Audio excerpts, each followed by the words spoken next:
बिस्मिल्लाहिर्रहमानिर्रहीम। अस्सलाम वालेकुम रहमतुल्लाहि व बरकातुहू।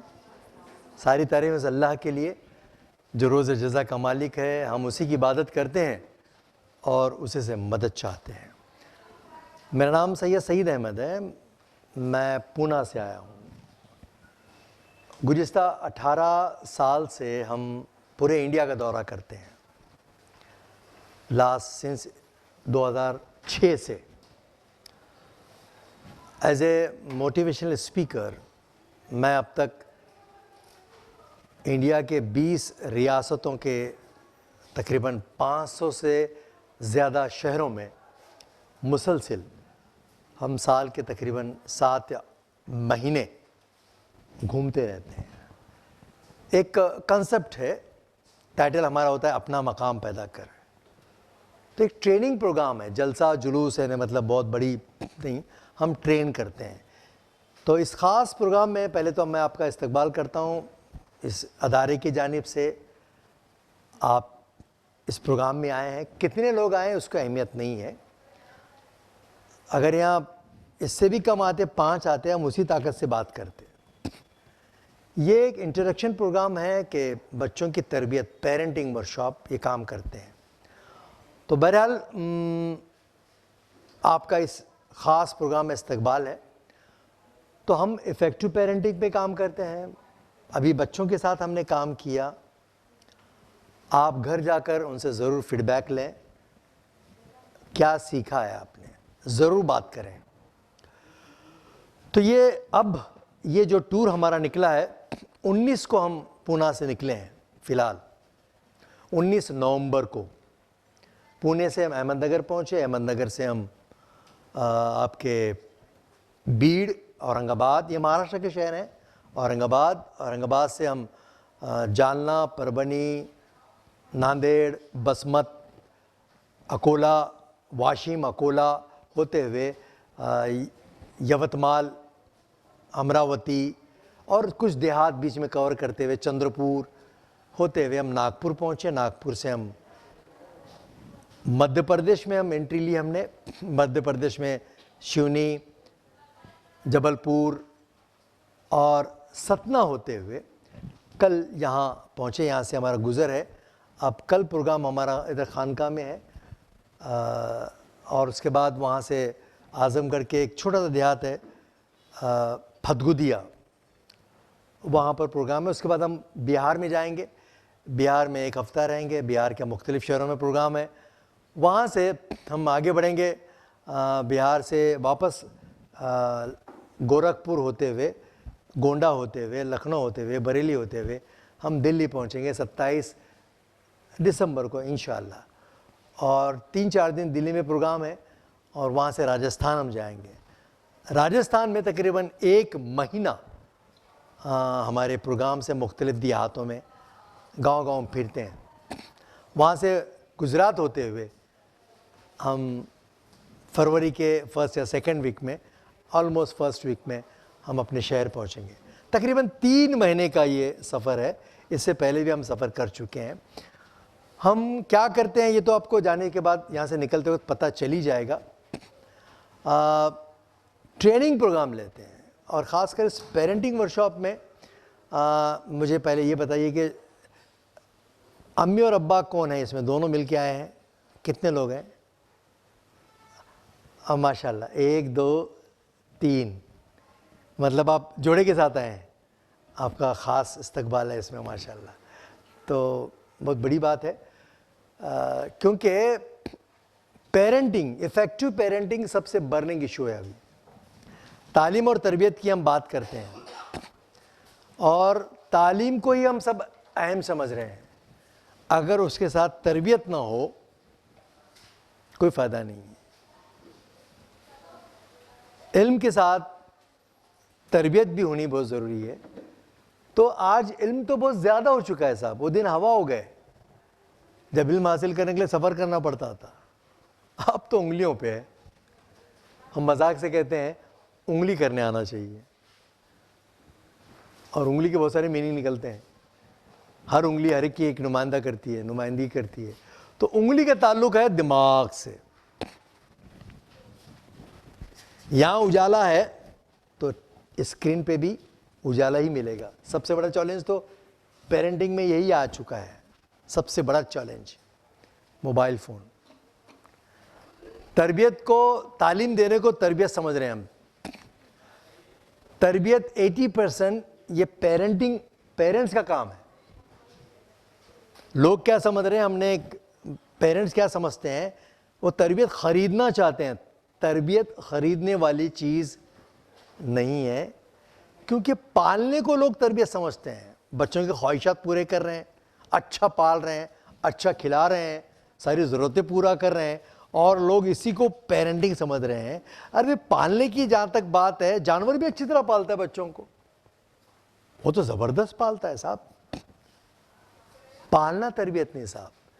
इंसानी बच्चे को वक्त देना पड़ता है तरबियत के लिए, और ये रोल माँ और बाप से बेहतर कोई कर ही नहीं सकता, उनकी जगह कोई ले ही नहीं सकता। तो वक्त आपके पास, उनके लिए वक्त ही नहीं है लोगों के पास, या फिर एक तरफा लोड आ जाता है, खाली मम्मी वक्त देगी, अब वो वक्त देते ही नहीं। बेसिक आलम ये है, इस तरह के प्रोग्राम जब हम गैर मुस्लिमों में करते हैं, बैठने जगह नहीं होती, प्रायोरिटीज़ नहीं है हमारे पास। उसके बहुत सारे वजूहात हैं। मैं नाउम्मीद नहीं हुई, लेकिन यही लोग इस नुमाइंदे बनेंगे इस स्कूल के। आप जब यहाँ से जाएंगे, डेफिनेटली मैं नई चीज़ कुछ नहीं बता सकता, आपको एहसास दिला सकता हूँ कुछ प्रायोरिटीज़ हैं, उन पर हमारा ध्यान देना ज़रूरी है। तो वक्त कैसे दें अपनी औलाद के लिए, उनकी सोच का हिस्सा कैसे बने। पर्सनालिटी बनती बिगड़ती है इन्वायरमेंट से। जिस तरह का इन्वायरमेंट होगा वैसी तरबियत होगी, सिंपल बात है। मैं चीज़ें आपको याद दिला रहा हूँ। अब इन्वायरमेंट तालीम सिर्फ सीखने का नाम किताबों के ज़रिए नहीं है। किताबों से तालीम हासिल नहीं होती है, ऑब्जर्वेशन से आती है, समझने से आती है। इल्म को समझने के लिए अल्लाह ताला ने सेंस दिए हैं, उसकी वजह से इल्म को समझता है। रटने का नाम इल्म नहीं है। तो सीखने का प्रोसेस कुदरती तौर पर बच्चा 0 एज से लेकर एक्सपर्ट कहते हैं 3 साल की उम्र तक, या कुछ लोग बोलते हैं 2 साल की उम्र तक, लाशऊरी तौर पर, सबकॉन्शियसली 80% वो सीखता है, माहौल से सीखता है, उसका बेस तैयार होता है, सोच तैयार होती है। ये पढ़ाई उसको उड़ान भरती है। जो तरबियत लेके आया है, इक़रा पढ़ेगा तो वो मुशाहिदे का, गौर फिक्र का मादा बढ़ने लगता है। जिन बच्चों, मतलब ये बचपन से, मतलब 80% तक उसका माइंड सेट हो जाता है। हम अपनी मादरी ज़ुबान सिखानी पड़ती है क्या? बच्चों को सिखानी पड़ती है। कैसे सीख रहा है वो? सुन के, देख के। उसकी अपनी मादरी ज़ुबान मजबूत होगी तो उसके ज़रिए दुनिया की हर ज़ुबान को समझकर सीखता है। क्वालिटी तब तैयार होती है, वरना अधोरिक उसकी पर्सनालिटी होती है। और सबसे बड़ा अलमिया आज ये है, लोग मादरी ज़ुबान को ही कट कर रहे हैं। ये सबसे जो ज़वाल पज़ीर कौमें होती है ना, वो अपनी ज़ुबान कटवाती हैं। और जो कौमें अपनी ज़ुबान कटवाती हैं, उनकी आने वाली नस्लों की हैसियत कटी पतंग की तरह होती है। क्योंकि ज़ुबानों में हमारा कल्चर, तहज़ीब, कोई भी ज़ुबान हो, वो कन्नड़ा हो, गुजराती हो, मलयालम हो, तेलुगु हो, सब ज़ुबानें मदर टंग। एक्सपर्ट्स का मानना यही है, बच्चों को अपनी मातृभाषा में तालीम देनी चाहिए। और यहाँ से परवरिश शुरू हो जाती है। घर में जो लैंग्वेज आप बोलते हैं, अभी मैं तो पूरा हिंदुस्तान घूमता साहब, सऊदी अरबिया में मेरे कई प्रोग्राम्स हुए हैं, मैं बहरीन भी गया हूँ। हर जगह पे मैं अपनी ज़ुबान में मोटिवेट होने के लिए, मदर टंग में ही मोटिवेट होता है इंसान। ख्वाब अंग्रेज़ी में आते हैं क्या? नहीं, अंग्रेज़ी में आना चाहिए। हाँ, सवाल ही पैदा नहीं होता। आने वाली नस्लें कभी माफ़ नहीं करेंगी जो कौम अपनी ज़ुबान कटवाती है, क्योंकि किसी भी कौम की तारीख उसकी मादरी ज़ुबान में होती है। कल्चर, तहज़ीब, वो जिस दिन कटेगी आपकी तारीख ख़त्म हो जाएगी। जब तारीख ख़त्म होगी जोग्राफिया बिगड़ेगा। हाँ, जूते में बिरयानी खाने के लायक हो जाएंगे, बड़े गुलाम अली छोटे गुलाम अली बन जाएंगे, इसमें कुछ दो राह नहीं है। फिर भी वो दिन हवा हो गए जब लोग फाकों से मरते, तो अब तो खा खा के मर रहे हैं। बहुत फर्क हो चुका है। हमने मादा परस्ती को तरबियत समझा है, संस्कार वगैरह सब बोलने की बातें रह गई। कैसा बनेगा, क्या बनेगा, इनकम कैसे कमाएगा, पावर कैसे लेगा, तो क्योंकि इसी तरह का माहौल बना हुआ है, क्योंकि एनवायरनमेंट ऐसा है, तो एनवायरनमेंट सब पे असर करता है, बड़ों पे भी असर करता है, छोटों पे भी असर करता है। तो इसके एनवायरनमेंट का मुकाबला करने के लिए बच्चों की तरबियत हमारा टॉपिक है, उसी पे बात करेंगे। हमारा रोल क्या हो सकता है, हमको क्या करना है, उसकी सोच का हिस्सा कैसे बनना है। पहले बात चल रही थी मदर टंग की, आपको उसकी अहमियत हमारे पहले एजुकेशन मिनिस्टर मौलाना अबुल कलाम आज़ाद, उनके साथ एक वाक़या, बहुत प्यारा वाक़या है। वो जब वायसराय से उनकी मीटिंग हुआ करती थी और ये ख्याल रहे, कहते हैं कि पंडित नेहरू से अच्छी अंग्रेज़ी मौलाना साहब की थी, ड्राफ्टिंग और पढ़ने आता था। जवाहरलाल नेहरू से अच्छी मौलाना अबुल कलाम आज़ाद की अंग्रेज़ी थी। लेकिन जब कभी वो वायसराय से बात करते थे अंग्रेज़ से कुछ टॉपिक को लेकर, तो बीच में एक ट्रांसलेटर होता था। वो ट्रांसलेटर मौलाना उर्दू में बोलते थे, वो अंग्रेज़ी में सुनाता था, अंग्रेज़ जो बोलता था वो उर्दू में सुनाता था। किसी दिन एक दिन डिस्कस हो रही थी, तो उसने कुछ अलग ट्रांसलेशन किया जो सही हक अदा नहीं हुआ। तो मौलाना ने टोका, अरे भाई मैं ये नहीं, उन्होंने अंग्रेज़ी में बोल दिया, भाई मैं आई वॉन्ट टू से दिस, ये नहीं, मुझे ये नहीं बोलना था, मुझे ये बोलना था। तो वो वायसराय हैरत से देखने लगा मौलाना को, अरे मौलाना साहब आपको तो अंग्रेज़ी आती है, आप बोलते क्यों नहीं?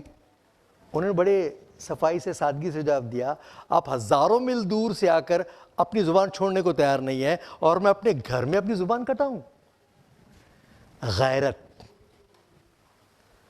इस्लामिक तारीख में आप जाएंगे, बड़े बड़े अरबी साइंटिस्ट, टॉप के साइंटिस्ट सेमिनार में जाते हैं, अपनी ज़ुबान में बोलते हैं। आप काम के हैं, दुनिया मजबूर हो जाएगी आपकी भाषा समझने के लिए। पहले काम के तो बने। तो हमारे बच्चों के लिए आप जैसा चाहने वाला कोई भी नहीं है। माँ अजीम हस्ती है जो बच्चे को कामयाबी देखना चाहती है, वो तरबियत करना चाहती है। लेकिन तरबियत कैसे करें? उसकी अंधी मोहब्बत जहालत वाली तरबियत में कन्वर्ट हो जाती है। कमज़ोरियों को छुपाना, बड़ाई मारना, बच्चे से कंपैरिजन करना, जहालत की वजह से उसकी मोहब्बत को सलाम।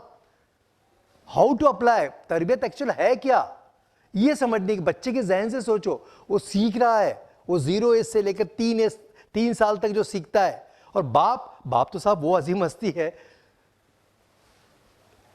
जिसका नामुल बदन नहीं है, वो तो प्रोटेक्टर है साहब। वो बच्चों की जीत के लिए रोजाना हारने को तैयार होता है, रोज हारता है। वो दिखने को सख्त दिखता है, अंदर से नरम होता है। वो तो रो भी नहीं सकता, माँ तो रो धो के काम निकाल लेती है, भड़ास निकाल देती है। पर इसके बारे में ज़्यादा बोलने की ज़रूरत नहीं है। ये दोनों की मोहब्बत को सलाम साहब। लेकिन आज के जदीद चैलेंज में तरबियत कैसे हो, उनकी सोच का हिस्सा कैसे बने? पहली बात तो अपने बच्चों को अपनी ज़ुबान से दूर मत कीजिए, उनको सिखाइए। अब सिखाओ बोले तो लोग, हमने मौलाना को लगाया, अरे ये मजहबी ज़ुबान थोड़ी है, जहालत की इंतहा है। लोग उर्दू पेपर में कचरा नहीं उठाते। अरे उर्दू पेपर, मैं पूरे इंडिया की बात कर रहा हूँ, उसको खामखा कलमा पढ़ा दिया। जुबान है साहब वो। अब उसके बारे में ज़्यादा बोलने की ज़रूरत नहीं है। आज हमारे महाराष्ट्र में तकरीबन 5000 स्कूल उर्दू के हैं, 27,000 लोग एम्प्लॉई हैं। और किसी मुकाबले में किसी से कमतर नहीं है। हमारे घर में तकरीबन 14 डॉक्टर हैं, टॉप के कार्डियोलॉजिस्ट हैं, उसमें मेजॉरिटी सब उर्दू मीडियम के हैं, दामाद छोड़कर, बेटी और बेटे। जुबानें समझने के लिए होती हैं साहब, और जो अपनी जुबान परफेक्ट करता है वो हर जुबान में उबर हासिल कर सकता है। बहरहाल, तो पहली बात तो कल्चर, तहजीब वहीं से होता है। तो बच्चे को हम सिखाते हैं, बच्चा सीखता है। तो बच्चे की सोच का हिस्सा कैसे बने? 3 चीजें बहुत इंपॉर्टेंट हैं परवरिश में, तरबियत में। बॉन्डिंग, रिलेशनशिप एंड और रैपो। रैपो हम आहंगी, ताल्लुकात, रिश्ते। जिन घरों में ये चीजें हैं वो बच्चों की तरबियत नंबर 1 की होगी। आज बिखरते रिश्ते, न्यूक्लियर फैमिलीज, अनडिजाइन लाइफ, सुस्ती, मस्ती, जबरदस्ती, ये जबरदस्त वायरल फैला हुआ है। एक मस्त दुनिया में लोग हैं, उनको लगता है हम बहुत सेफ्टी जोन में हैं, इतने चेकमेट होने के बावजूद भी कोई विजन नहीं है। हम ये सफर पे निकले, हमको पूरी तरह से मालूम है हमारा कोई इंतजार नहीं कर रहा है। ग्लैमर के दीवाने हैं हम लोग। वही ग्लैमर वाली बात होती तो या, और मुझे पता था, मैंने जॉब छोड़ के इसमें आया हूं, सरकारी नौकरी थी मेरी। मैं लोगों की काउंसलिंग के लिए 23 साल की नौकरी छोड़ी, मैंने किसी पे एहसान नहीं किया। I am professional. हम चंदे विंदे नहीं लेते, स्पॉन्सरशिप लेते हैं, मदद अलग ढंग की हो सकती है। तो बहरहाल बात निकली तो मैं बोल दिया, लेकिन मुझे पता था कि मैं उस भीड़ की इकाई हूं। मैं उनको सुनाने के लिए जा रहा हूं जिनको सुनाने के लिए सदियों से रिवाज है, जिनको सुनाने के लिए खिलाना पड़ता पहले। जब तक देख नहीं चढ़ते लोग सुनने भी नहीं आते। और आजकल लोग पूछते हुए है ना, खाना है ना, ऐसा है, इसी में काम करना है। हम किसी पे एहसान नहीं कर रहे हैं। तो बहरहाल कोई किसी को बदल नहीं सकता, कोई किसी को बदल नहीं सकता। लेकिन बच्चों को आप बदला हुआ देखना चाहते हैं, बच्चों को कुछ बनाना चाहते हैं, तो खुद को पहले बदलना पड़ेगा। क्योंकि बच्चा आपको देखकर सीखते रहता है, उसकी आंखें खुली हैं। जिस घर में रोजाना उसकी माँ की बेइज्जती होती होगी, बाप गालियां देता होगा, बच्चा सीख रहा है। उसके सामने गुटखा खाता होगा, बच्चा सीख रहा है। सिगरेट पीता होगा, बच्चा सीख रहा है। जो जो अतराफ में उसको चीजें मिलती हैं वो सीख रहा है। अनप्लान लाइफ जीता है, वैसे ही जीताएगा वो। मैं पूरा हिंदुस्तान पे अनप्लान लाइफ, मैं पूरा, कुरान कहता है रात हमने सोने के लिए बनाई है। मैं पूरा हिंदुस्तान को बताऊं साहब, खासकर मुस्लिम अक्सरियती इलाकों में आप जाएंगे, वो बॉम्बे हो या भोपाल हो या कोई भी इलाका, हैदराबाद तो बहुत मशहूर है इस मामले में, हर वो इलाका जहाँ अक्सरियत है वहाँ का माहौल देखिए, अननेचुरल लाइफ जीते हम लोग। नफिलों का, सुन्नतों का बड़ा एहतराम है। और अल्लाह कहता है रात हमने सोने के लिए बनाई, इसको कोई मानने को ही तैयार नहीं। जैसे ही शाम होती है, बाहर का मौसम आता है, चहल पहल, खा पी के मस्त में गुटखा गुटखा खा के, पान बीन खा के तफरी के लिए बाहर आते हैं मस्त में। बकरी, मुंगी, बिल्ली, चूहा, गाय, भैंस सब आंख बंद करते हैं साहब। खाली उल्लू और हम लोग दोनों कंपटीशन में हैं। अंधेरे में उजाला होता है, जगमगाहट होती है साहब। यही तो सीख रहे हैं नस्लें, आगे नस्लें क्या सीख रहे हैं? यही तो इन्वायरमेंट हम दे रहे हैं उनको। बाहर का बिल्कुल रात होने के साथ एकदम जगमगाहट 2 बजे तक, जबकि उसको, वो बाप को अपने फैमिली के साथ, अपनी माँ के साथ, अपने बाप के साथ, अपने बच्चों के साथ रहना चाहिए। उनका हक मार के आलमी सतह की गुफ्तगू करते बढ़ता है। कुछ लोग अजीब तक बेअदब होके बैठते हैं वहाँ रात भर, मज़ा आता है। और फिर सुबह जब होती है, सारे हमारे मोहल्ले कब्रिस्तान बन जाते हैं, सन्नाटा। और जिनको हुक्म नहीं है, मजहबी उनका हुक्म नहीं है जल्दी उठने का, वो सारी चीज़ें ट्रांसफ़र हो चुकी हैं साहब। किसी का दिल नहीं दुखता इस पे, कमाल है। जब कभी हम सफ़र करते हैं, हम बाय रोड घूमते हैं, अब ये तो इनोवा लेके घूम रहे हैं, पहले ये गाड़ी में हम घूमते थे, तो जहाँ से हम गुज़रते हैं, समझ लीजिए हम तो रात में कभी सफ़र नहीं करते, मजबूरन कभी कभी सफ़र करना पड़ता है। जब हम सफ़र करते हैं और किसी बस्ती से जा रहे हैं और रात के 2 बज रहे हैं और समझो कुछ मंजिले पर कुछ घरों में लाइटें जल रही हैं, समझना अपना घर है, अपने वाले का, मियाँ भाई का घर है, 101%, इसमें कोई शक नहीं। अल्लामा इकबाल ने कितने खूबसूरत अंदाज में कहा है, किस कदर तुम पे गिरा सुबह की बेदारी है, हमसे कब प्यार है, हाँ नींद तुम्हें प्यारी है। जागने की वजह से सेहत पे इफेक्ट होता है, अननेचुरल ज़िंदगी जीने की वजह से सेहत पे इफेक्ट होता है। दवाखाने हमसे भरे पड़े हैं, इधर 40 क्रॉस हो गया, डायबिटीज़ शुगर लग गया, अनप्लान्ड ज़िंदगी की वजह से। जिनको नींद पूरी मिलती है उनकी सेहत अच्छी रहती है, सीधी बात है।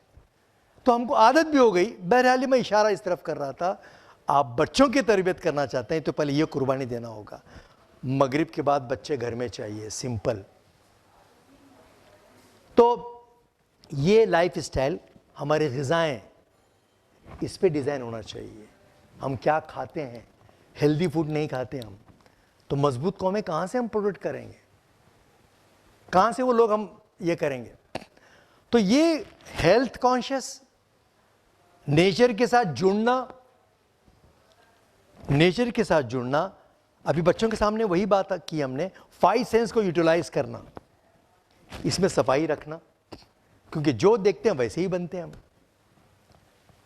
अल्लामा इकबाल ने कितना खूबसूरत अंदाज में कहा है, खोल आँख ज़मी देख फलक देख, मशरिक़ से उभरते हुए सूरज को ज़रा देख, इस जलवे बे पर्दा को पर्दों में छिपा देख, अंजाम जुदाई के सितम देख, जफा देख, है तेरे तसर्रुफ़ में ये बादल, ये घटाएं, ये गुंबद इखलास, ये खामोश फिज़ाएं, ये कोह, ये सहरा, ये समंदर, ये हवाएं, जचते नहीं बख्शे हुए फिरदौस नज़र में, जन्नत तेरी पिन्हा है तेरा खून जिगर में, आईने अयाम में आज अपनी अदा देख।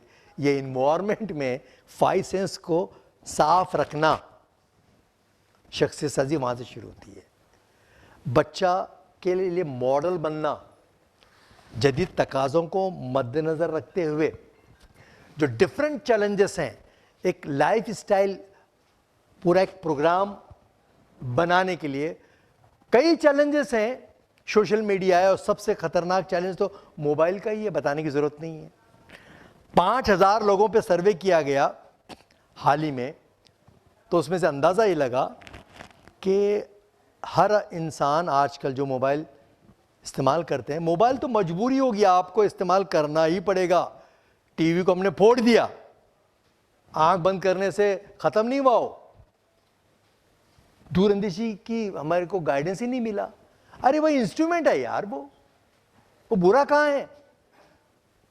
मोबाइल बुरा नहीं है साहब, सोच बुरी रहने से वैसा चलता है, जैसे सोच होगी वैसा चलेगा वो। आपके पास तो बहरहाल 5000 लोगों पे सर्वे किया गया, तकरीबन हर आदमी 250 बार उसको दिन में देखता है, 24 घंटे में 250 बार देखता है। 46% लोग इसको बिस्तर में लेके जाते हैं रात में, और 32% लोग टॉयलेट में, बाथरूम में, बैतुल खला में लेके बैठते हैं। 32% नशा है ये, गर्द से भयानक नशा है ये, शराब से भी ज्यादा नशा है। 13 घंटे लोग देखते हैं, सर्वे में रिपोर्ट आई 13 घंटे, और खासकर यूथ, टीनेज के बच्चे और अबाउ 50-60 के बाद कुछ काम ही नहीं है। नौजवानों को कोई मकसद नहीं है, अब वो तो 60 के बाद वालों को कुछ काम नहीं है, बट गुलाम बनने के लिए काफ़ी है ये। वो बच्चे उसके एडिक्ट हुए हैं। सर्वे में ये भी आया, जिन बच्चों को पेरेंटिंग की कमी होती है वो लोग इसका शिकार होते हैं। 13-13 घंटे जो लोग इस्तेमाल कर रहे हैं, ये ऐसा भयानक तूफान है। इसके लिए अगर अपने आप को आप अपडेट नहीं करेंगे तो ख़त्म हो जाएंगे। इसका इस्तेमाल तो करना है, कितना करना है। एक डिज़ाइन बनाना पड़ेगा कि 2 घंटे के ऊपर नहीं देखेंगे, हम 1 घंटे के ऊपर नहीं देखेंगे। इसका एक रोज़ा भी रखना पड़ेगा, संडे को पैक बंद, हफ्ते में 1 दिन हाथ ही नहीं लगाना है, 24 घंटे। कुछ तो डिज़ाइन बनाना पड़ेगा। यानी किधर राह मिली उधर निकल रहे हैं, चलो तुम उधर को हवाओ जिधर की। मकसद, जब बामकसद ज़िंदगी होगी तो ये एहतियात बरतेंगे। ये ज़रूरी है, हम भी इस्तेमाल करते हैं, ये बुरा नहीं है साहब। और ये आने से चैलेंजेस बढ़ गए हैं नस्लों के। आपकी सोच में गदलापन, आपके टेस्ट में गदलापन। कुछ ज़रूरत नहीं है रिवॉल्यूशन लाने की, पूरे दिमाग तुम्हारे गुलाम बन जाएंगे, कुछ नहीं कर सकोगे आप, क्योंकि नॉलेज उंगली पे है। हाँ बोला ना, उंगली करने आना चाहिए। यहाँ रोशनी होगी, मज़बूत सोच होगी तो स्क्रीन से उजाला निकलेगा। यहाँ अंधेरा होगा, अंधेरा कायम रहे, उसके साथ कोई चारा नहीं है।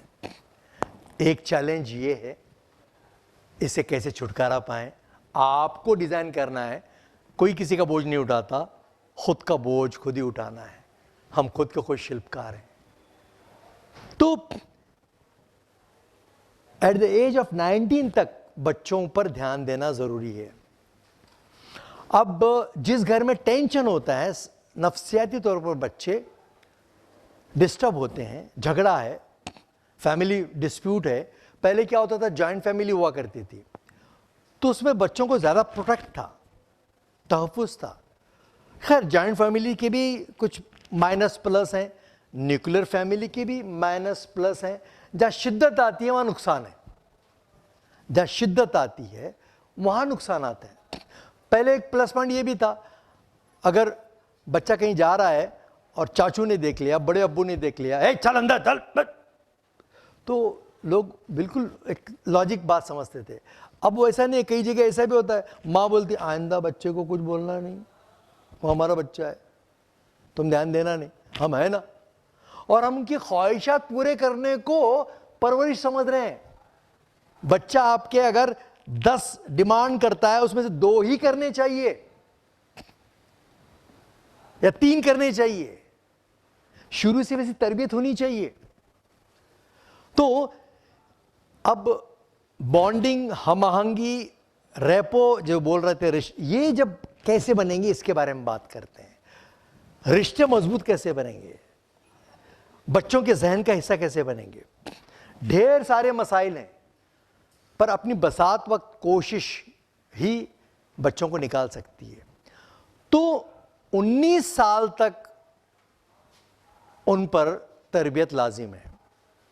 At the age of teenage, अच्छा सबसे बड़ी बात क्या है, बच्चा जब हमारा छोटा होता है हम बड़े फिक्र में मंद रहते हैं। जैसे 8-9 साल हो गया, अब्बू भी ध्यान निकाल देते हैं, कब जा रहा कब आ रहा, स्कूल से रास्ता भी टूट जाता है। और वही एक पीरियड होता है टीन एज का, सबसे ख़तरनाक एज शुरू होता है 13, टीन एज, 13, 14, 15, 16, 17, 19। और जहाँ पर पेरेंटिंग की बहुत ज़्यादा ज़रूरत है, वहीं से हम गाफिल हो जाते हैं, क्योंकि उसके बाद ही बच्चे में चेंजेस आने लगते हैं। हम जो शुरू से तरबियत देते हैं, बच्चा सुनता है। कौन माँ है जो अच्छा नहीं सिखाती, कौन बाप है नहीं चाहता कि मेरा बच्चा अच्छा बने।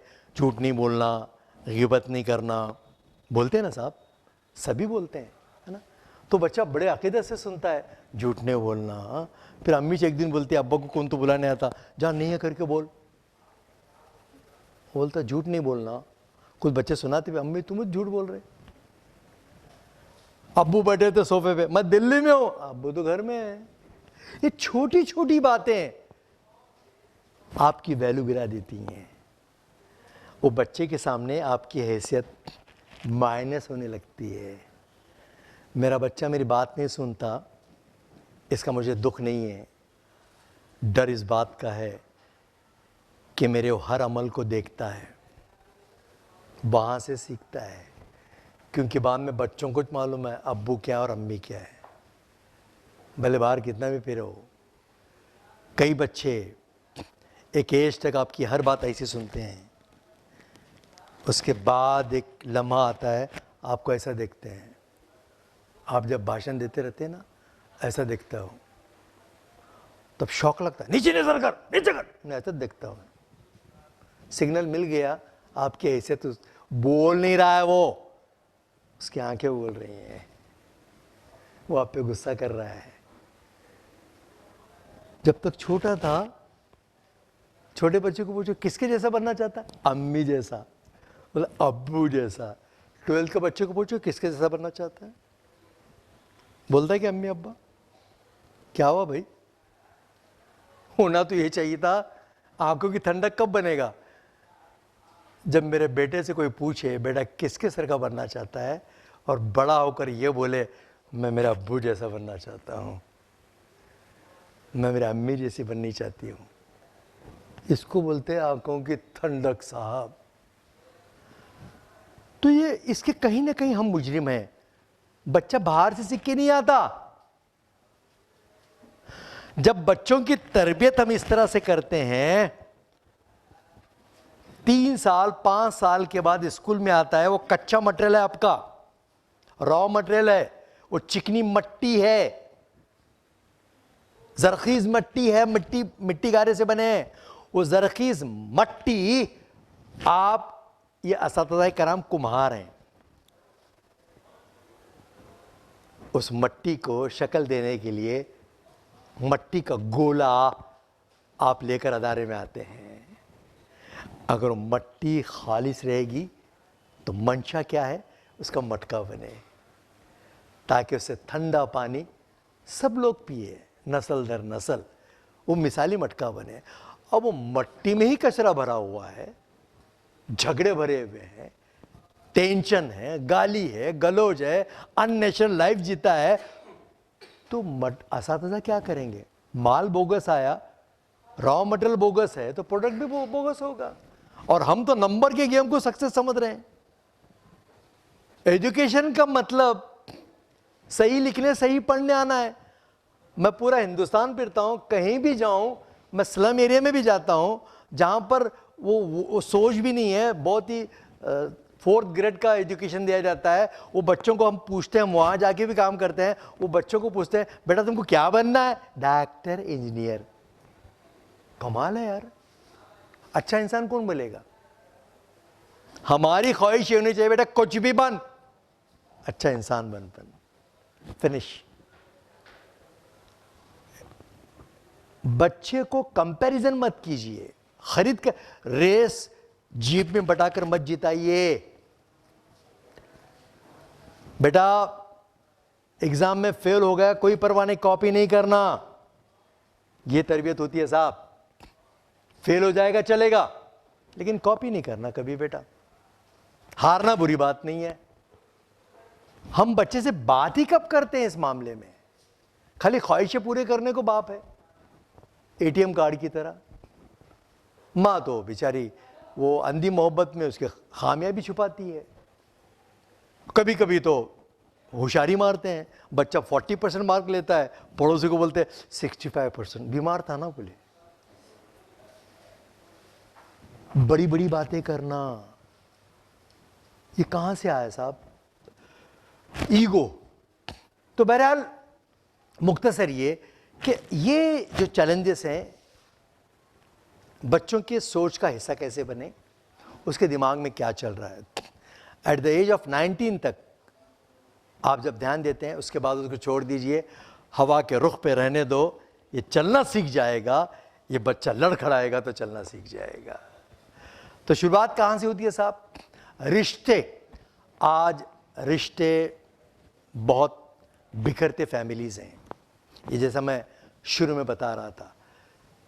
जो रिश्ते मजबूत करने के लिए पहले तो बच्चों से रिश्ता, एक फार्मूला हम देते हैं, सब जगह देते हैं, आजमा के देखिए आप, आपका बच्चा चेंज पाएंगे, आप कुछ ना कुछ तो चेंज पाएंगे। पहले तो बच्चों को वक्त देना, खासकर बाप। वो बाप साहब भी ठाकुर, पूरी बस्ती में सलाम वालेकुम सलाम वालेकुम, तो खुशी पे घर में आने के बाद ठाकुर बन जाते। शोले गब्बर सिंह आ गया, सन्नाटा छा गया। बाप की एंट्री तो ऐसी होना चाहिए, बच्चे का समझना चाहिए बाप मेरी प्रॉपर्टी है, मेरी प्रॉपर्टी है साहब, अपनी प्रॉपर्टी में कैसे भी जाओ। बाप की एंट्री होती है फ़ोन पे, कई बार आता फ़ोन पे बच्चा, छोटा बच्चा बोलता मेरी प्रॉपर्टी आएगी, अब्बू अंदर अंदर, उन्हें बोलते मेरी प्रॉपर्टी को क्या हो गया साहब। दूरियां कैसे होती हैं? आप फ़ोन पे हैं और बच्चा मुखातिब है, पहले उसको देखिए साहब, आई कांटेक्ट कीजिए, 10 सेकंड की बात होती है, ठीक है बेटा, अच्छा बढ़ो, कंटिन्यू कीजिए, उसको अहमियत दीजिए, उसको रिस्पेक्ट देंगे तभी ज़माने में उसको रिस्पेक्ट मिलेगी। अपनी औलाद की इज्जत करना जितनी करना ज़रूरी है, कंपैरिजन मत कीजिए पड़ोसी बच्चे का, अपनी ख्वाब उसमें मत देखिए। तो ये सब करने के लिए कैसे समझें उसको? तो हम एक फॉर्मूला बताते हैं, दिन में 3 बार दोनों मिलना चाहिए, लड़का हो लड़की हो। और कैसे मिलना चाहिए? अब थोड़ा सा और लगेगा आपको, क्योंकि हमारी ज़िंदगी वैसी बीतती नहीं है, हम एक रिवायतों से भरी, हौसलों से खाली एक रिवायत भरी ज़िंदगी जीते हैं, उसमें कोई चेंज हम खुद नहीं चाहते और लोग चेंज होने देंगे भी नहीं। मतलब जागना रिवायत है, अगर बच्ची को हम समझा दिए वो 10 बजे सोना चाहिए तो घर वाले सोने नहीं देंगे, ये क्या नाटक है भाई, बीमार थोड़ी, अपन तो जग्गू लोग हैं। ये रिवायत बन जाती है, लोग बोलेंगे बीमार तो नहीं है, जल्दी सो रहे हैं, उल्टा काम कर रहे हैं, अपने पास तो जागना है। रिवायत की आदत personality means collection of habits, आदतों की गुलाम बन जाते हैं हम।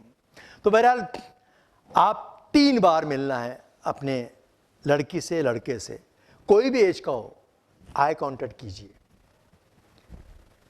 जब भी वो बात करता है उसकी सुनिए, उसको सुनना, हम खाली सुनाते हैं।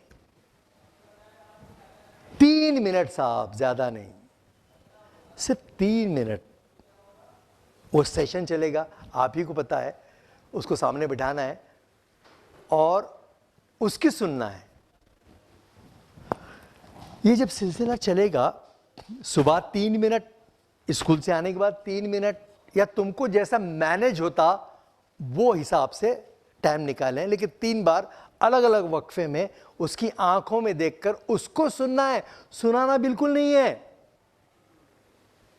एक खास बात इसमें पॉइंट कीजिए, उसकी बेमतलब की बातें, गुस्से में लाने वाली बातें, ऐसी बातें जिसको सुन के आप बाद में बहुत ही करीब आता है तो ओपन हो जाता है ना। दोस्त के सामने हम कैसे ओपन होते हैं,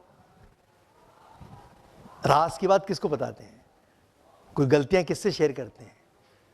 तो बच्चा, जब छोटे बच्चे की बात कर रहा हूं, आई कांटेक्ट कीजिए। आई कांटेक्ट की एक रिलेशनशिप यहां से बनती है, जहन का हिस्सा बनने के लिए। शुरुआत कहां से होती है? छोटा सा बच्चा जस्ट पैदा होता है, जिसमें सेंस भी मामूली से होते हैं, कुछ ही महीनों का। हम कैसे प्यार करते हैं? कुछ कुछ कुछ, उसकी आंख में देखते हैं,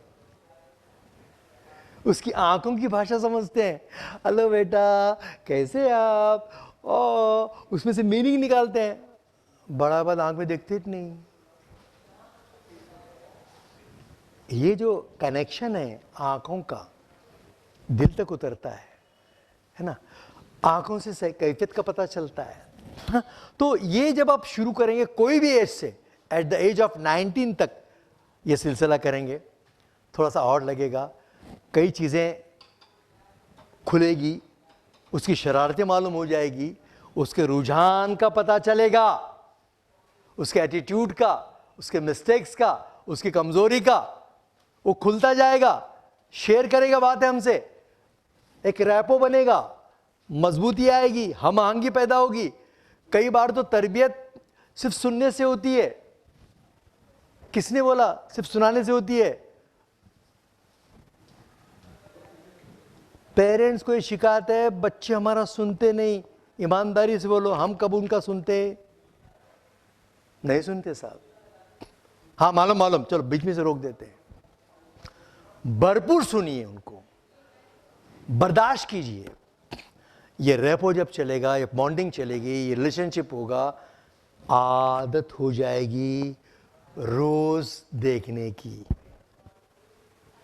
अब दूसरे टेक्निकल चीजें भी हैं, आप आदत इससे भी लगा सकते हो, दूर है तो इस पे देखो, कितनी सारी सहूलतें हैं। टच में रहना चाहिए। बाप बहुत मसरूफ हैं, बेटा जानता है, लेकिन जो भी वक्त मिलता है, इतना वक्त बच्चे बेटी के साथ निकालना है। जब ये आदत हो जाएगी तो आप उसके बचपन का हक अदा कर रहे हैं साहब। चाइल्ड प्रोटेक्शन, हुकूक, आप बच्चे का कुर्बत वाला हक अदा कर रहे हैं। आप उसके बचपन का हक अदा करेंगे। कल हम बूढ़े हो जाएंगे, बुढ़ापा भी एक बचपना है, चूंकि हमने उसके बचपन वाले दिनों को वक्त दिया था, वो हमारे बुढ़ापे वाले वक्त को वक्त देगा।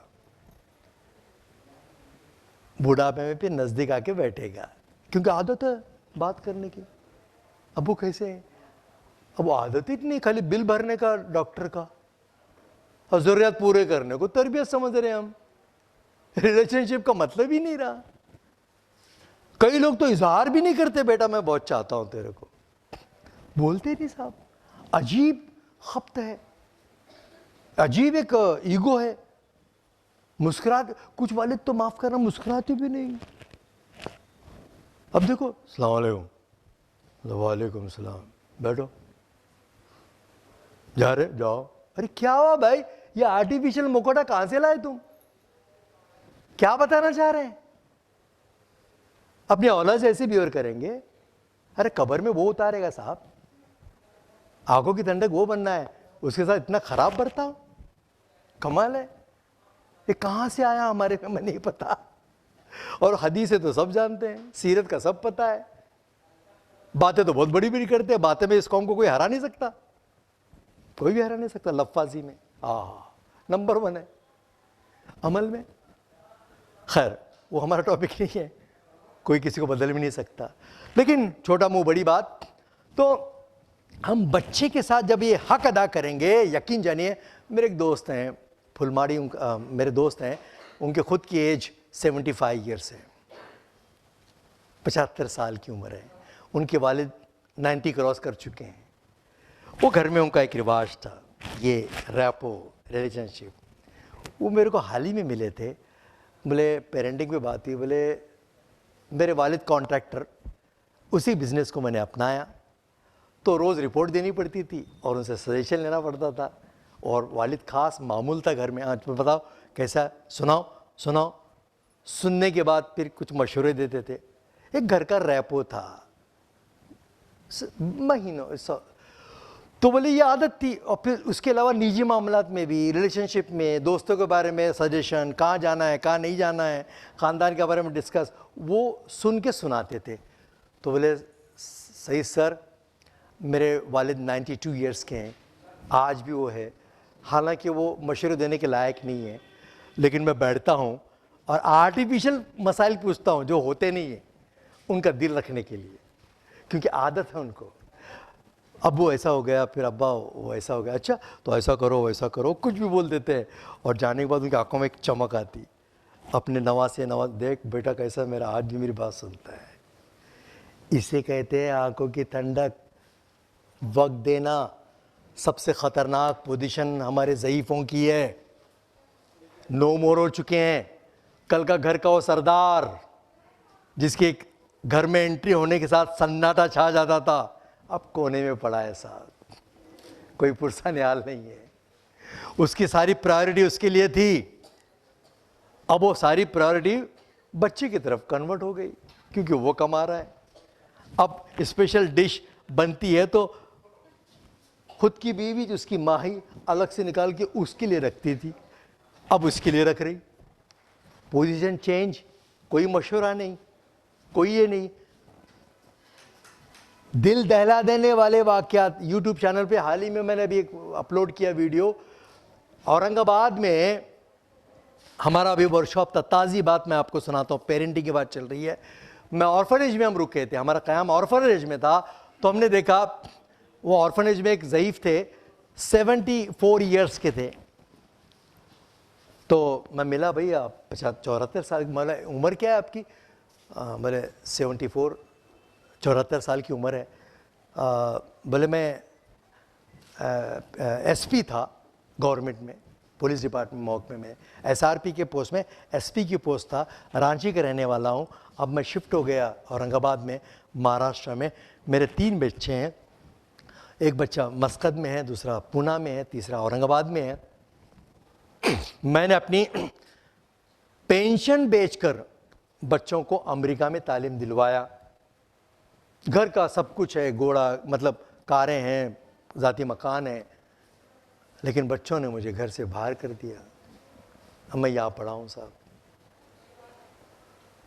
दिल दहला देने वाला। बोले मेरी पेंशन मैंने बेची और फिर मैं बच्चों, मेरे लिए शौक था, मैंने बच्चों को बोला, बेटा समझाया, वास्ता दिया, अल्लाह देख रहा है। तो बच्चे ने कहा, बोले मैं अल्लाह को देख लूँगा। तो ये हकीकत बता रहा हूँ मैं, कहीं से सुनी सुनाई बात नहीं है, मैंने उसको अपलोड किया है वीडियो पे। लेकिन उस बाप को वो क्या बोल रहा था, सर मेरी तरबियत में कहीं मिस्टेक है, मैं जिस ढंग की तरबियत देना चाहता था नहीं दे पाया, लेकिन मैं बद्दुआ नहीं दूंगा। वो उनका साथ, वो उनके साथ, मैं बाप हूँ, अब मुझे एहसास हो गया, लेकिन मैं बद्दुआ कभी नहीं दूंगा। हमारे पोते भी बड़े हो गए, नवासे बड़े हो गए, नवासा बड़ा हो गया, पोता पोता जूनियर कॉलेज में पढ़ता है। तो जब ये झगड़े हो रहे थे तो बोले दादू मैं अब्बा को देख लूँगा, उन्होंने मैं बूढ़े हो जाएंगे। तो मैंने उसको समझाया, नहीं बेटा ऐसा कभी नहीं करना। तो ये जो इधर थोड़ी देर से, अभी किसको पानी पीना है क्या? थोड़ा देर रुकेंगे?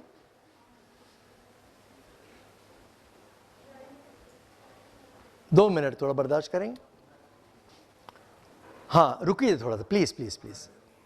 मैं वो ब्रेक देता हूँ, उसमें एक टाइम पर एक ही काम करना चाहिए।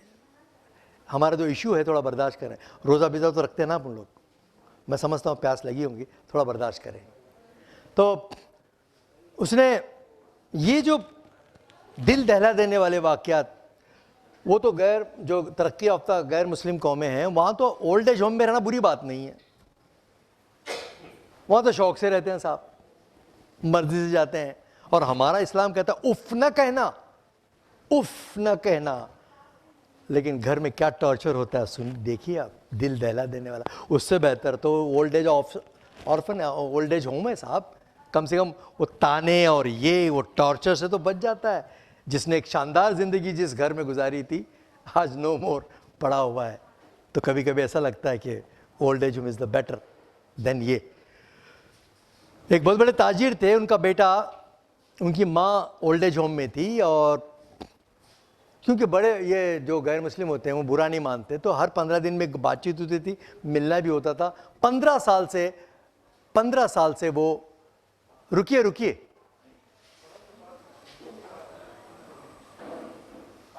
15 साल से वो माँ, उनकी माँ ओल्ड एज होम में थी। तो एक दिन अचानक फ़ोन आया, आपकी माँ सख्त बीमार है, फ़ौरन आओ। ये दौड़ते चले गए। देखिए माँ आखिरी सांसें ले रही थी, तो डॉक्टर से कंसल्ट किया। डॉक्टर ने बोला ये 5 घंटे मुश्किल से जिएगी, लेकिन फ़िलहाल जो कैफियत में है, होश हवास में है, ये अच्छी तरह सुन सकती है और दिमाग अच्छा काम कर रहा है, लेकिन कुछ घंटों की मेहमान है। तो उसने सारे अपॉइंटमेंट कैंसिल कर दिए। अमीर आदमी था, माँ के पास बैठ गया और अब क्या बात करें, माँ से कहने लगा, माँ आपकी कोई आखिरी ख्वाहिश? माँ कुछ नहीं बोली, बार बार इसरार करने लगा। तो उसने कही, माँ ने कहा, बेटा इस ओल्ड एज होम में एसी लगा दो, बहुत अच्छा होगा। ठीक है माँ, उसने फ़ौरन फ़ोन किया। ये पहली फुर्सत में काम कर लूँगा, आपकी आखिरी ख्वाहिश का मैं पूरा एहतराम करूँगा, फाइनल मैं लगा दूँगा। उसने माँ को बोला, माँ आप 15 साल से रहती हैं और अब आप डिमांड कर रही हैं एसी की, वो भी इस हालत में।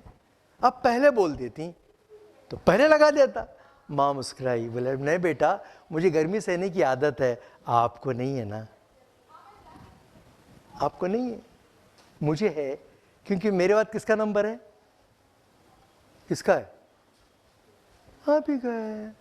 तो हमने तो रिवायत है, तो तुम्हारे मैं अच्छा ही चाहूंगी ना। ये तो मैं कुछ मिसालें दिया हूं, आपके आस पड़ोस में देखो, सब पता चल जाएगा। तो उस मां को सलाम, उस बाप को सलाम। मैं एक छोटी सी नज्म आपके सामने पेश करूं ताकि एहसास हो जाए। जिस घर में बूढ़ी मां, बूढ़े बाप हैं और आप उनको उस हिसाब से केयर कर रहे हैं, तो आप अपना डिपॉजिट कर रहे हैं। तरबियत में ये भी शामिल है साहब। आप अपने बुजुर्गों को कैसे देखते हैं, बच्चा वही रिटर्न देगा। सिंपल बात है। मेरे बच्चों, जब तुम हमको बुढ़ापे के हाल में देखो, उखड़ी उखड़ी चाल में देखो, मुश्किल माह साल में देखो, सब्र का दामन थामे रखना। कड़वा है ये घूंट लेकिन चखना, उफ न कहना, गुस्से का इजहार न करना, मेरे दिल पर वार न करना। हाथ मेरे घर कमजोरी से कांप उठें और खाना मुझ पर गिर जाए तो मुझको नफरत से मत तकना, लहजे को बेजार न करना। भूल न जाना, इन हाथों से तुमने खाना खाना सीखा है। जब तुम खाना मेरे कपड़ों और हाथों पर मल देते थे, मैं तुम्हारा बोसा लेकर हंस देती थी। कपड़ों की तब्दीली में अगर देर लगा दूं या थक जाऊं, मुझको सुस्त और काहिल कहकर और मुझे बीमार न करना। भूल न जाना, कितने शौक से तुमको रंग बिरंगे कपड़े पहनाती थी, एक एक दिन में 10-10 बार बदलवाती थी। नहाने में सुस्ती हो जाए तो मुझको शर्मिंदा मत करना। ये न कहना आपसे कितनी बू आती है। भूल न जाना, जब तुम नन्हे मुन्ने से थे, नहाने से चिढ़ते थे, तुमको नहलाने की खातिर चिड़ियाघर ले जाने का मैं तुमसे वादा करती थी, कैसे कैसे हीलो बहानों से तुमको आमादा करती थी। मेरे ये कमज़ोर कदम कर जल्दी जल्दी उठ न पाए, मेरा हाथ पकड़ लेना तुम, तेज अपनी रफ्तार न करना। भूल न जाना, मेरी उंगली थाम के तुमने पांव पांव चलना सीखा, मेरे बाहों के हल्के में गिरना और संभलना सीखा। जब मैं बातें करते करते रुक जाऊं, खुद को दोहराऊं, टूटा रब पकड़ न पाऊं, यादें माजी में खो जाऊं, आसानी से समझ न पाऊं, मुझको नरमी से समझा देना। मुझसे मत बेकार उलझना, मुझे समझना, उकता कर घबरा कर मुझको डांट न देना, दिल के कांच को पत्थर मारकर करची करची काट न देना।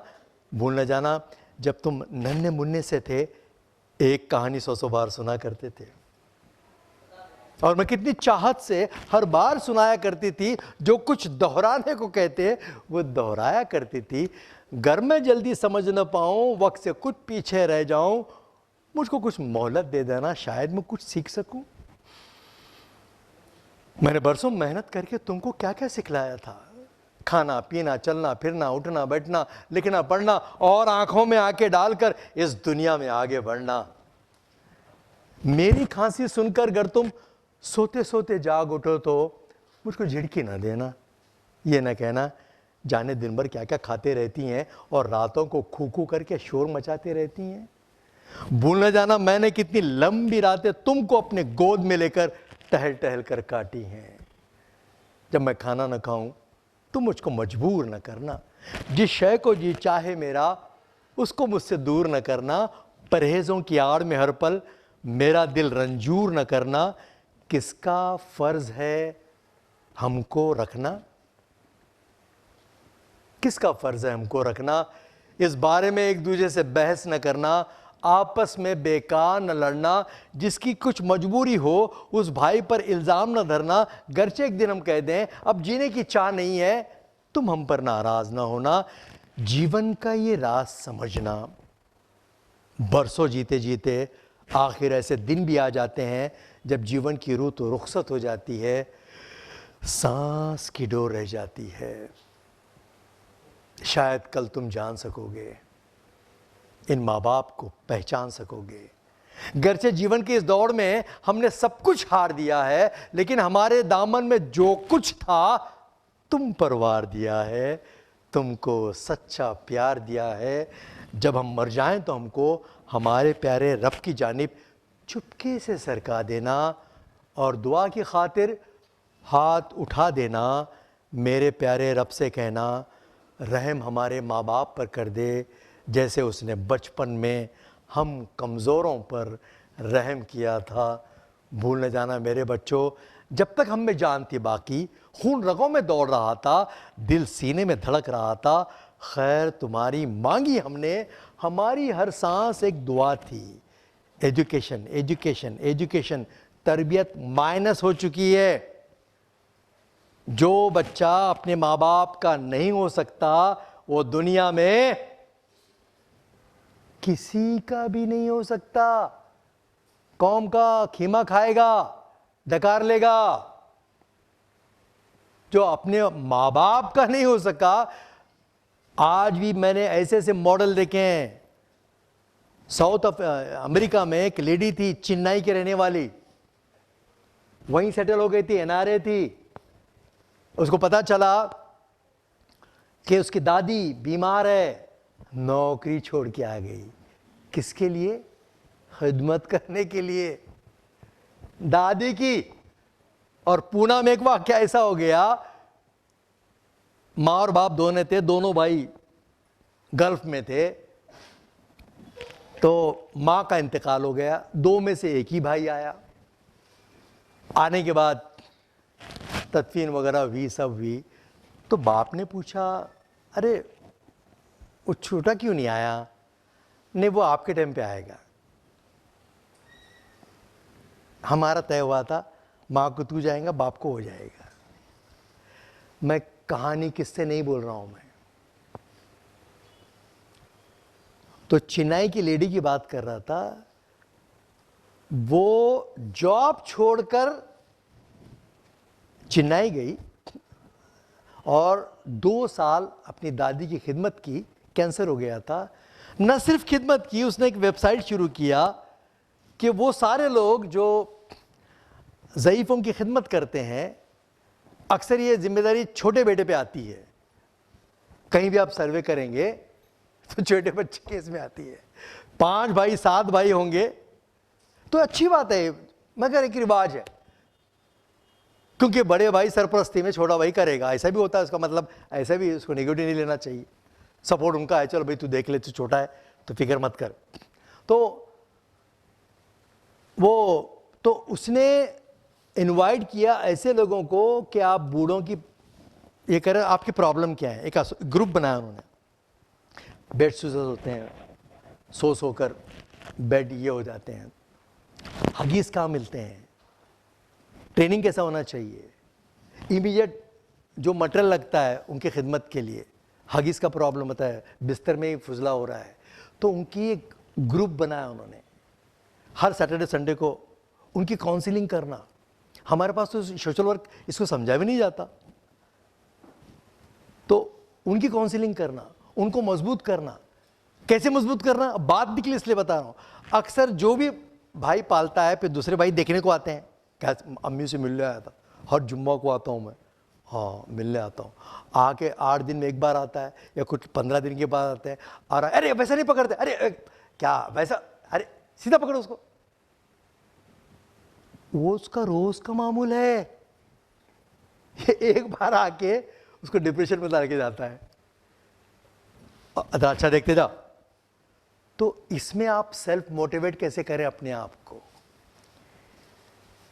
आप उनके जैसा मत बनिए। आपको मौका मिला, आप लकी हैं, खुशकिस्मत हैं, या आजमाइश है। तो इस तरह के वो काम कर रही है लेडी। और जब उसकी माँ का, दादी का इंतकाल हो गया, तब वो जाके फिर ज्वाइन हुई। उसने क्लब बनाया, वो क्लब आज भी चल रहा है साहब, आज भी उसके मेंबर हैं।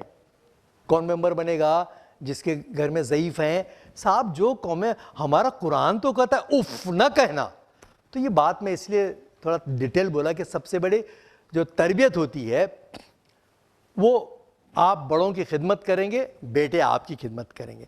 तो 3-3 मिनट आप उससे रेपो बनाइए, आप बच्चे में एक चेंज पाएंगे, यकीनन पाएंगे। और लाइफ स्टाइल चेंज कीजिए। पिकनिक को जाना ज़रूरी है, एंजॉय करना ज़रूरी है, बच्चों के साथ अलग अलग टॉपिक पे बात कीजिए, बच्चे के साथ मौत के बारे में बात कीजिए, आखिरत के बारे में बात कीजिए, खासकर बाप। ये जब रेपो बनेगा उन टॉपिक पे, कमाएगा कैसा, शॉर्टकट कौन सा है, किधर से मिलता है, पूरा एजेंडा जिंदगी का हमारा हुआ गया भाई, तुम तुम्हारा जी लो। अरे जानवर जीता है, तुम तुम्हारा, इंसान नहीं जी सकता। हमने अपनी जिंदगी जी, तुम जाओ।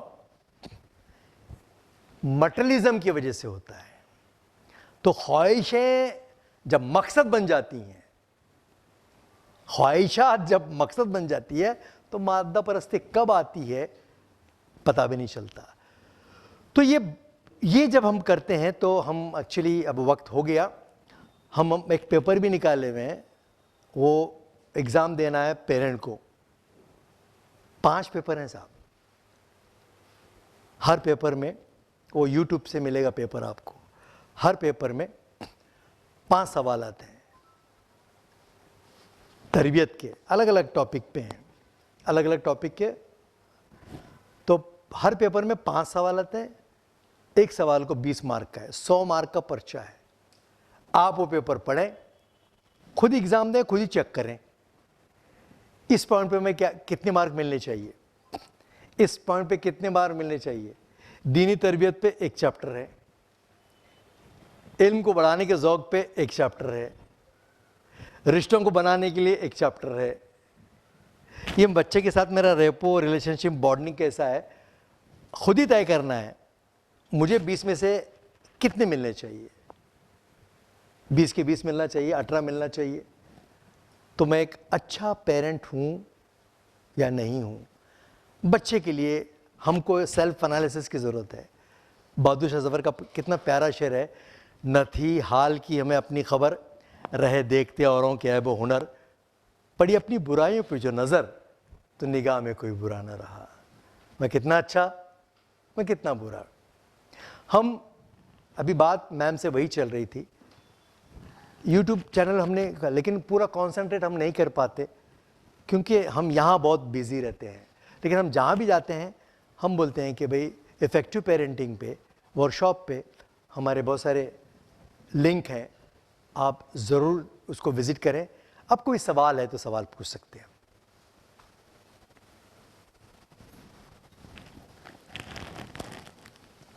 कोई सवाल है?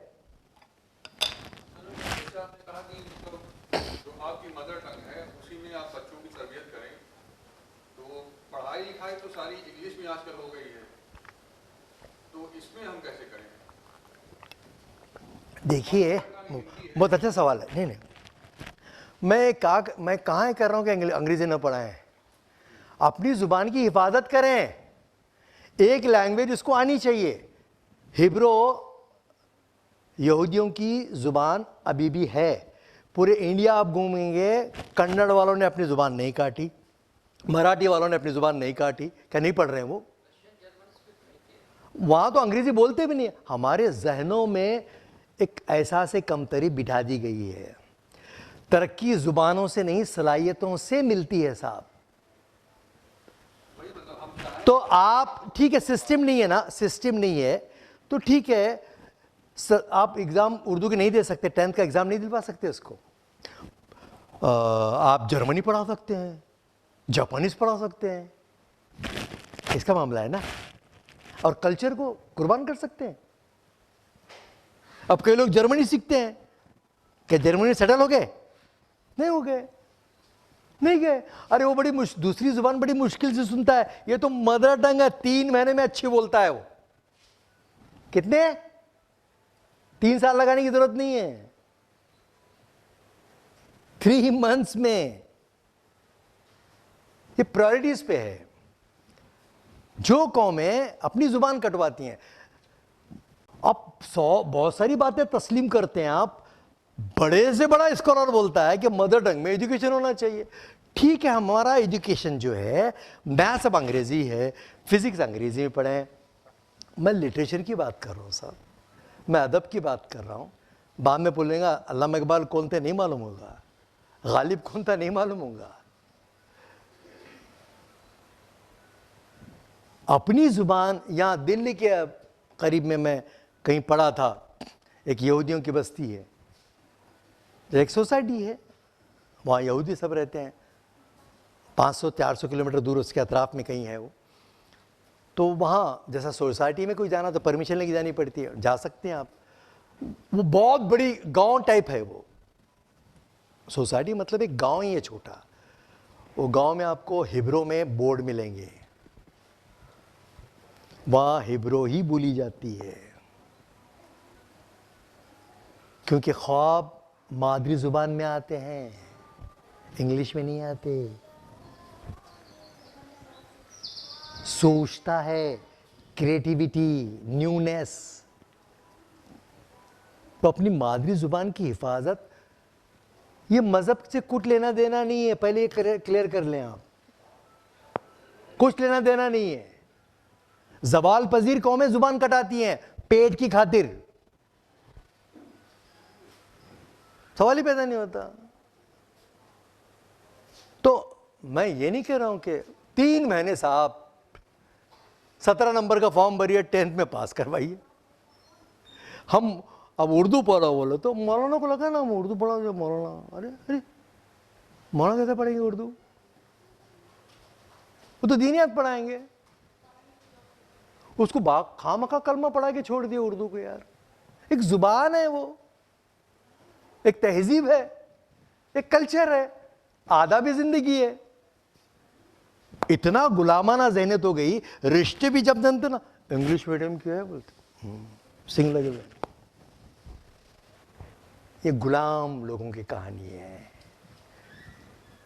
बागैरत लोग अपनी जुबान से दगा नहीं करते, क्योंकि उनके बुजुर्गों की तारीख 1000 साल का विरसा है साहब। अंग्रेजी में ट्रांसफर करने के लिए 1000 साल लगेंगे। जब तक क्या करेंगे आप, और इतनी आसानी से उसको रद्द कर रहे हैं आप, एक कल्चर को, एक तहजीब को। सोचने वाली बात है, खुद फैसला लेने वाली बात है। और कोई सवाल?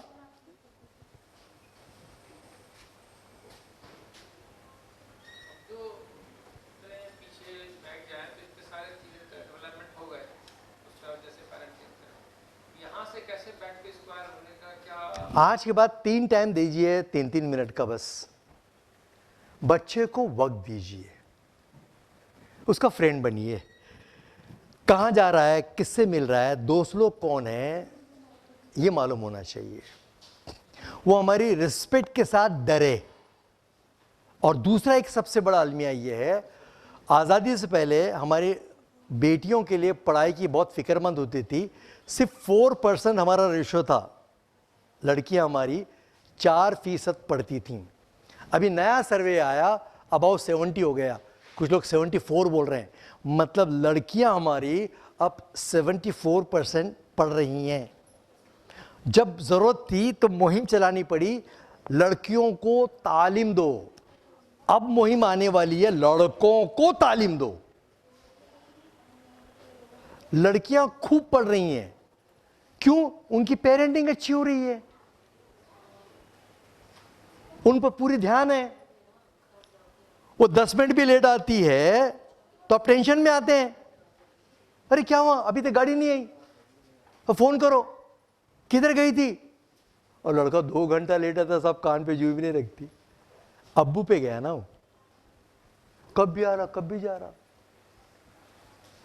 अब लड़की पर इतनी पाबंदियां करते हैं, जितनी हम पेरेंटिंग लड़कियों पे करते हैं उतनी ही पेरेंटिंग लड़कों पे जरूरी है। ठीक है, कुछ लोग बोलते हैं मर्द बच्चा है, दूध लाना है, सौदा लाना है, अब उसके वालिद तो बिजी रहते हैं। ठीक है, दूध लाने 2 घंटे लगते हैं, सौदा लाने आधा दिन लगता है।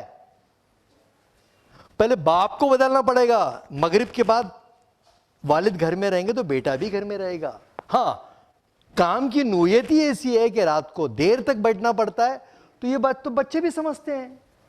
फिर उस घर में जाके अब अब्बू 11:30 बजे ड्यूटी से आते हैं रात में, तो मगरिब के बाद खाना खा के ईशा के बाद सो जाना चाहिए ना।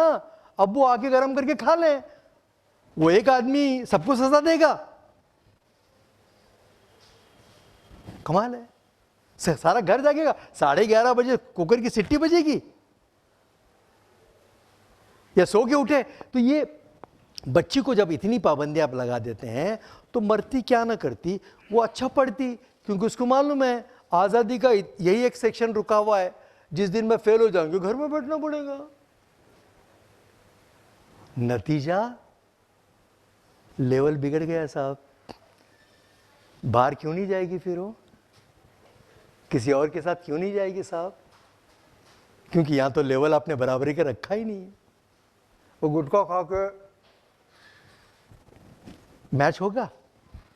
डर कहां से होगा? कमाल है, बैलेंस ही नहीं है।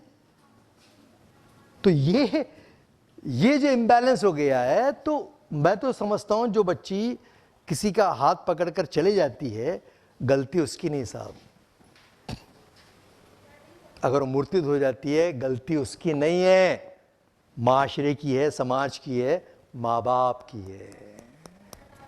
आपने वो लेवल पे ला के रखा, वो लेवल हमारी कम्युनिटी में है ही नहीं।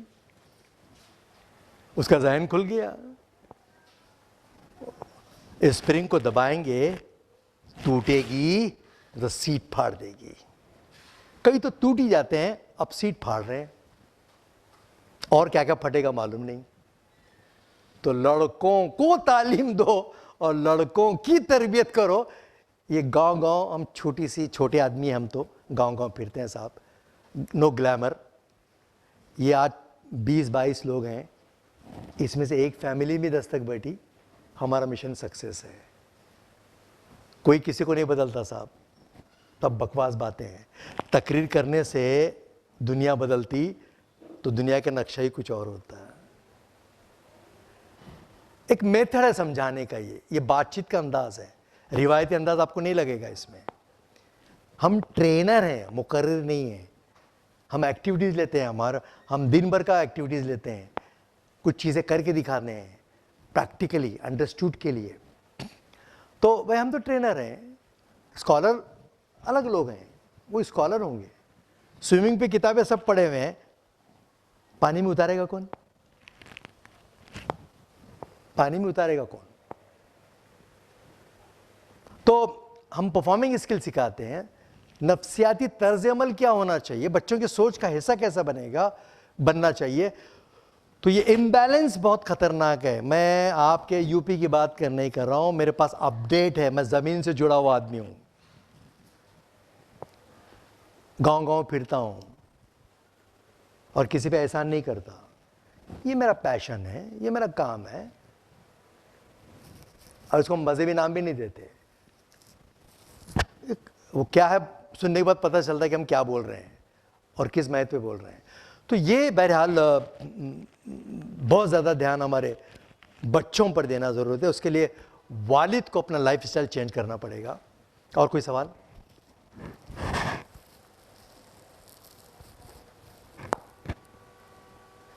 कोई सवाल है तो ज़रूर पूछें। और आपको लगता है कि जो लोग नहीं है अच्छा ही हुआ? हाँ, क्योंकि हमारा सुनने की कैपेसिटी भी खत्म हो गई है। आधा सुन के पूरा बोलते हैं। मेरे ख्याल से ये रखे होते रस भरा होता नहीं। उसमें लिखना था खाने का ताम का इंतजाम है। 100% सीट बैठने जगह नहीं मिली होती आपको। बहुत बैकलॉग है साहब, बहुत बैकलॉग है। खैर, कोई किसी को बदल नहीं सकता। मैं मज़े की बात बोलूं, मैं मेरी बीवी को नहीं बदल सकता। इसमें कोई मैं मजाक नहीं कर रहा हूं। उसका अपना लाइफ स्टाइल है, बदल नहीं सकता।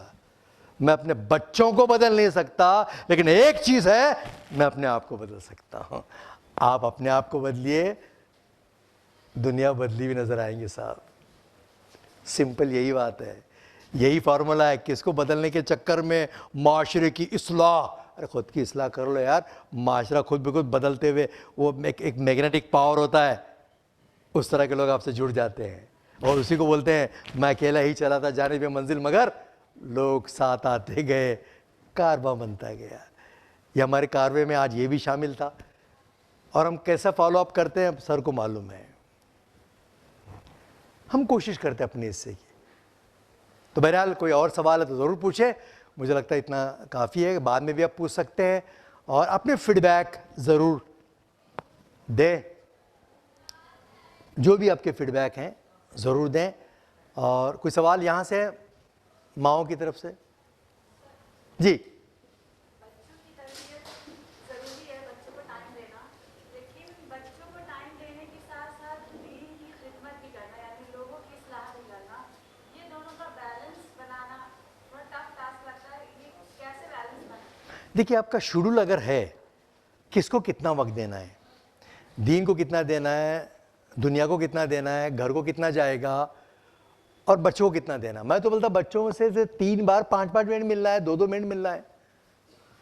तरबियत का क्या है? तरबियत एक्चुअली उसके आई कांटेक्ट से उसकी सोच का पता चलता है, एक नफ्सियाती तर्ज अमल है।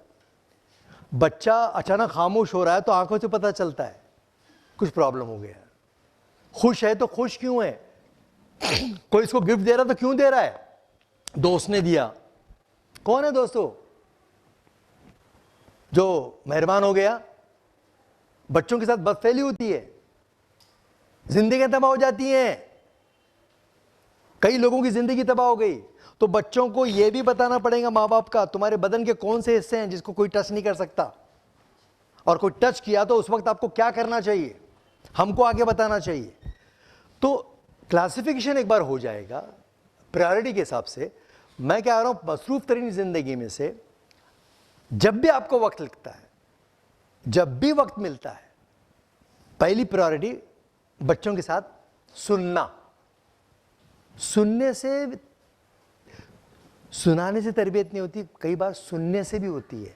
हम अपनी बड़ों की मिसाल देते हैं, कोई घर से बहुत दूर रहा, बहुत दिन मतलब कहीं इंसिडेंट करके आया तो, या मसले में गिरफ्तार हो गया, मैं मिसाल दे रहा हूँ, एक किसी मसले में गिरफ्तार हो गया और वो मसले में उलझा हुआ है, तो अपने रिश्तेदार के पास जाता है ना, फिर वो बताता है कि या माँ से बताता है, बाप से बताता है, ऐसा हो गया, उसके बाद ऐसा हो गया, और उसके बाद हालांकि वो जो प्रॉब्लम बोल रहा है उसका सॉल्यूशन उनके पास नहीं है जिसको सुना रहा है।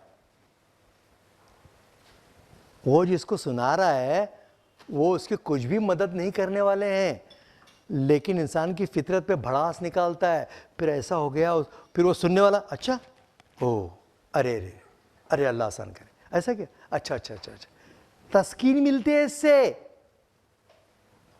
अब कोई सुनाना चाहता है, अरे भी टाइम नहीं यार, बाद में चलो देखते हैं बाद में। तो बहरहाल आपका बहुत बहुत शुक्रिया, अपनी दुआओं में ख़ास याद रखें और अपनी फीडबैक ज़रूर दें। अस्सलाम वालेकुम रहमतुल्लाहि व बरकातुहू।